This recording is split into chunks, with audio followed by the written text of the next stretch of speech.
Antes de começar, já deixa o seu like, se inscreve no canal e ativa o sininho, porque aqui você encontra análises que ninguém mais mostra. Assim você não perde nenhum detalhe dessa novela política que está mexendo com o Brasil e com o mundo. Pois é, pessoal, mais um capítulo da nossa novela preferida. O cenário ferve e o enredo não decepciona. De um lado, o ministro Alexandre de Moraes volta ao centro dos holofotes internacionais e, do outro, Donald Trump reage com a força que todo mundo já conhece. Não sou eu quem está dizendo, é o burburinho que ganhou corpo nos últimos dias, colocando os dois na mesma manchete e jogando combustível num debate que atravessa fronteiras. No pano de fundo, a fase final do julgamento que envolve Jair Bolsonaro no STF, com Moraes conduzindo etapas cruciais. A pergunta que não quer calar é simples e poderosa. Quem leva essa queda de braço? Vamos destrinchar. Circulou a leitura de que a atuação firme de Moraes, especialmente no caso que envolve Bolsonaro e os eventos de 8 de janeiro, teria despertado a ira do ex-presidente dos Estados Unidos da América. A narrativa que ecoa por aí pinta Moraes como personagem central, elevado à condição de antagonista número 1 em certas alas, enquanto outras o tratam como símbolo de autonomia institucional. Entre críticas internas, pressões externas e muita especulação. A mensagem que se tenta emplacar é a de que o Brasil não deve se curvar a interferências e que as instituições precisam seguir o seu curso. Debata-se o mérito de escuta. Sei a estratégia, mas o fato é que a temperatura subiu, e não foi pouco. Enquanto isso, um outro momento de forte carga emocional tomou as redes. A visita do vice-prefeito de São Paulo a Jair Bolsonaro em sua prisão domiciliar, um encontro longo, relato de conversa franca, memórias do exército à presidência e um desabafo que cortou o ar. Minha vida já acabou. A cena comoveu apoiadores, mexeu com adversários e reacendeu narrativas sobre resiliência, sobrecarga e rumo político. Entre quem deseja ver Bolsonaro de volta ao jogo e quem quer encerrar esse capítulo de vez, ficou evidente uma coisa: a pauta segue mobilizando sentimentos intensos. No tabuleiro mais amplo, Tarcísio de Freitas se move. A palavra do momento é anistia. A articulação, a costura, há projetos concorrentes circulando nos bastidores. E aqui convém organizar as peças que se comenta por aí.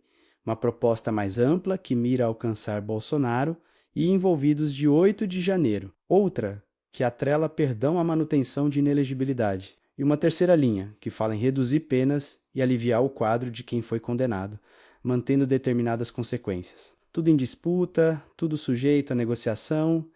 O fio condutor? Resolver um impasse político-juridico que marcou o país e pavimentar apoios para 2026. Quem entra, quem sai, quem cede, quem ganha capital menos a resposta muda a cada rodada, mas a tendência é de aceleração. E quando a engrenagem começa a girar, você sabe, nada fica parado por muito tempo. Nesse enredo, opiniões fortes se multiplicam. Gente de dentro e de fora do jogo institucional contesta, sustenta, rebate e contrapõe. Há quem diga que parte das acusações carece de demonstrações mais sólidas. Há quem sustente que o rigor foi necessário diante dos fatos. Há quem enxergue interferência externa. Há quem veja a defesa da soberania. O veredito da opinião pública, porém, vai sendo escrito no detalhe. A forma, o tom, o tempo de cada decisão. E cada passo tem custo político calculado à milésima. Corta para o Senado. Cleitinho Azevedo entrou em cena com um vídeo que agitou a linha do tempo. Defesa de um benefício social. Recado direto à classe política, comparação com privilégios e aquele tom de cobrança que cola no humor do eleitor. Parte do público aplaudiu. Outra parte viu populismo em ano que já respira eleição. Vale o debate. Política social é gasto ou investimento? Quem paga a conta? Como calibrar urgência social, responsabilidade fiscal e justiça distributiva? O discurso viraliza porque toca numa ferida antiga. Menos ninguém aguenta mais o peso no bolso e porque escancara o abismo entre o país real e o das benesses oficiais. Quando a conversa cai para quem banca o quê, a audiência não desliga. Agora segura essa imagem. Um caça venezuelano sobrevoando um navio americano no Caribe. As imagens ganharam amplitude e acenderam um alerta que nunca dorme por ali. Em seguida, reforço aéreo dos Estados Unidos da América para a região, com justificativa contra o crime organizado, e recados implícitos que todo mundo entende. Entre demonstrações de presença e recados diplomáticos, a régua da tensão sobe um ponto. E se tem lição nessa coreografia, é a de sempre. Cutucar potências tem custo. Insistir no atrito, mais ainda, sem precisar de frases de efeito, o tabuleiro geopolítico fala por si. Voltando ao eixo principal da novela, uma leitura pragmática começa a ganhar corpo.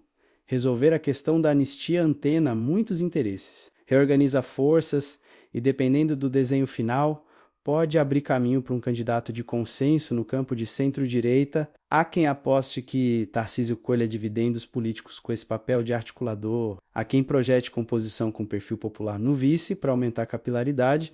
Há quem calcule que parte das resistências se dilua com um acordo amplo. Mas há também quem preveja contestação futura menos. E o Brasil conhece bem a novela de decisões refeitas lá na frente. O roteiro é tenso porque o suspense é real. No meio desse turbilhão, uma constatação incômoda paira. Quando os gigantes brigam, quem sente primeiro é o cidadão comum. Preços, empregos, previsibilidade, tudo paga pedágio quando a política entra em modo colisão. O público percebe a conta chegando antes do fim do capítulo e cobra, com razão, por seriedade, transparência e foco no essencial.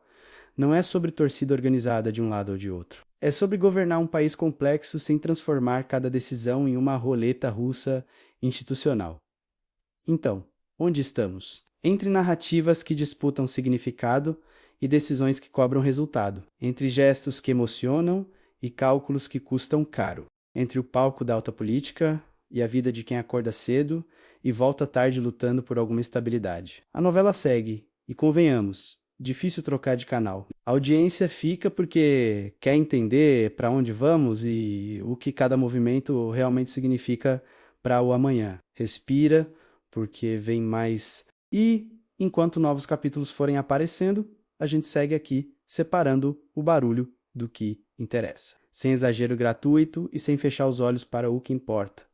Que as instituições funcionem. Que a política entregue, que o país não fique refém de brigas que só fazem aumentar a conta de quem menos pode pagar. Vem comigo menos a história. Ainda está sendo escrita. E cada cena seguinte promete mais do que a anterior. Or que a trama ganhou novos contornos no cair da noite. Nos bastidores. A conversa é que as próximas 48 horas devem ser decisivas para entender se a articulação pela anistia ganha corpo ou recua um passo. E isso importa não só para quem está no centro do tabuleiro, mas para todos os atores que orbitam a disputa de 2026. Interlocutores descrevem um clima de cálculo fino. Ninguém quer parecer refém de nada. Todo mundo quer colher os dividendos do acordo possível.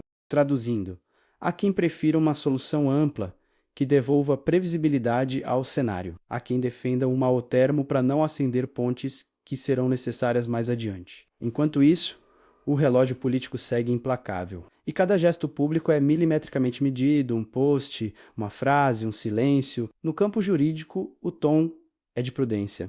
Fala-se em respeito ao devido processo, observância às instituições e segurança jurídica como bússolas obrigatórias. Expressões que funcionam como ponto de encontro entre divergentes. Não é retórica vazia.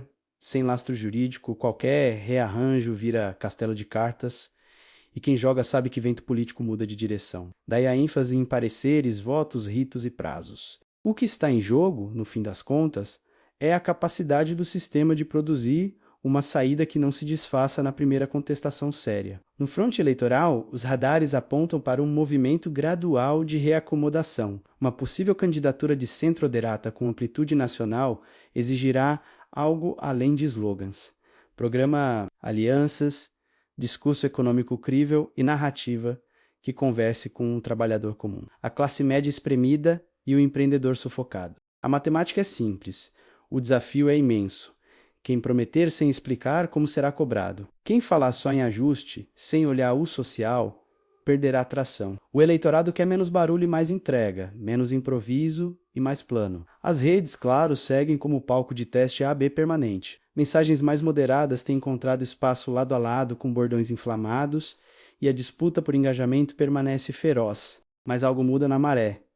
Crescimento de conteúdos que pedem previsibilidade, combate a privilégios e foco em custo de vida. Quando o carrinho do supermercado dói, qualquer narrativa que ignore esse ponto perde aderência. E os marqueteiros atentos ajustam o tom menos ninguém quer soar desconectado da vida real. No Congresso, a régua é outra.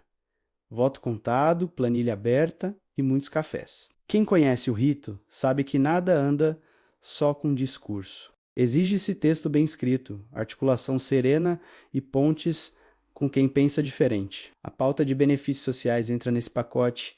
Há apoio, há ressalvas, há cobrança sobre fonte de custeio e impacto fiscal. O debate legítimo passa por calibragem menos socorrer quem precisa sem estourar o caixa. Cortar privilégios onde houver sobra, reduzir desperdício e abrir espaço para investimento produtivo. Não é simples, mas é possível com transparência e prioridade clara. No cenário internacional, a lição que ecoa é velha conhecida. Demonstrações de força geram contramedidas, e o custo de cada gesto precisa ser calculado com frieza. A região do Caribe já viu esse filme outras vezes. Entre sobrevoos, notas oficiais e movimentos de equipamento, o recado que fica é que ninguém quer um passo em falso que acione escaladas indesejadas. Geopolítica é xadrez lento. Ganha quem mantém cabeça fria e objetivos nítidos. E voltamos ao ponto de origem. A disputa simbólica em torno de figuras públicas que concentram paixões e rejeições, de um lado quem enxerga firmeza, de outro quem vê excesso. Entre esses polos, uma maioria silenciosa que só quer estabilidade e trabalho andando. É para essa faixa que cada ator político tenta falar, quando troca o tom, revisa estratégias e escolhe suas batalhas. Se há um fio condutor em tudo isso, é a demanda por seriedade. Seriedade para decidir sem espetacularizar, seriedade para comunicar sem caricaturar o adversário, seriedade para admitir custos e apresentar caminhos. A novela continua porque o país continua menos e o país é maior do que qualquer episódio. A gente segue acompanhando, separando o que é ruído do que muda a vida de verdade e colocando a lupa onde precisa estar, em soluções que caibam no orçamento, na Constituição e no bom senso. Quer mais um bloco depois deste? Eu sigo. E aí, o que você achou de tudo isso? Deixe sua opinião nos comentários, compartilhe este vídeo com seus amigos e se ainda não é inscrito, inscreva-se agora. O seu apoio é o que mantém esse canal vivo e nos motiva a trazer sempre as informações mais quentes e análises diretas para você.